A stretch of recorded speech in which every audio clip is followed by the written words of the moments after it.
At the state capitol yesterday, a very significant reorganization of state government that's going to have an impact on the way you deal with the state in such areas as environmental control and also recreation. The governor issued an executive order creating a new Department of Natural Resources and Environment to combine the duties of the current Departments of Environmental Quality and Natural Resources, as well as some functions of the Department of Agriculture. So far, the response to this has been pretty positive from a variety of sources. On the line with us right now, one of those from the environmental side who has spoken positively of it, Cyndi Roper from Clean Michigan Water. Good morning. Yeah, good morning, Walt. Good to have you on this morning. From your perspective, why is this an improvement? Well, Clean Water Action believes that this offers the promise of an improvement. Our state's environmental protection programs have been falling apart, frankly, as the budget problems have increased over the past 7 years or so. This agency has been hit with a larger percentage of budget decline than any other department.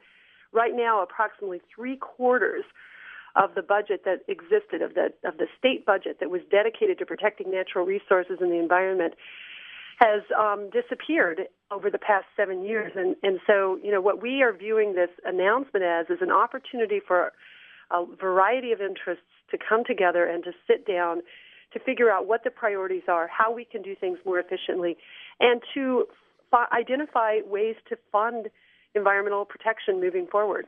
Now, the governor has named to handle the transition Bruce Rasher, whose background includes time working in environmental programs with Consumers Energy, and the Michigan Manufacturers Association very happy about it, and others in the business community. How does the environmental community view Mr. Rasher?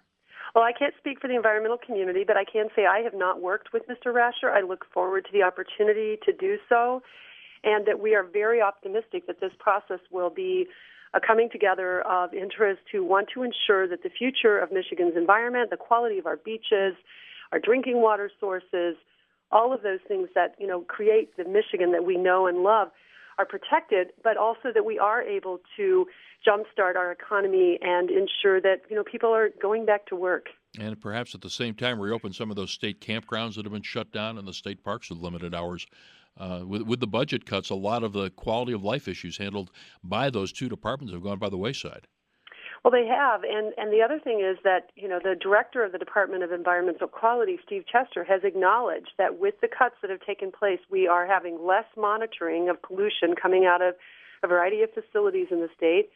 We have less enforcement. There are fewer environmental cops on the beat, so it's easier for people to get away with polluting, and that, the people of Michigan don't really have the information that they need in order to know whether or not their, local waterways or their air quality is as safe as it should be. We don't have enough information gathering that's going on, and then that information is not easily available to the public.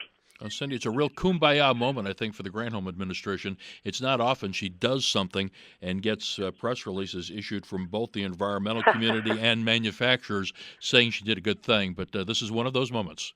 That's right. Cyndi, thanks so much for your time this morning. All right, thank you, Walt. Cyndi Roper from Clean Water Action, one of the environmental groups, is very happy with the combination of the two departments into a new Department of Natural Resources and Environment.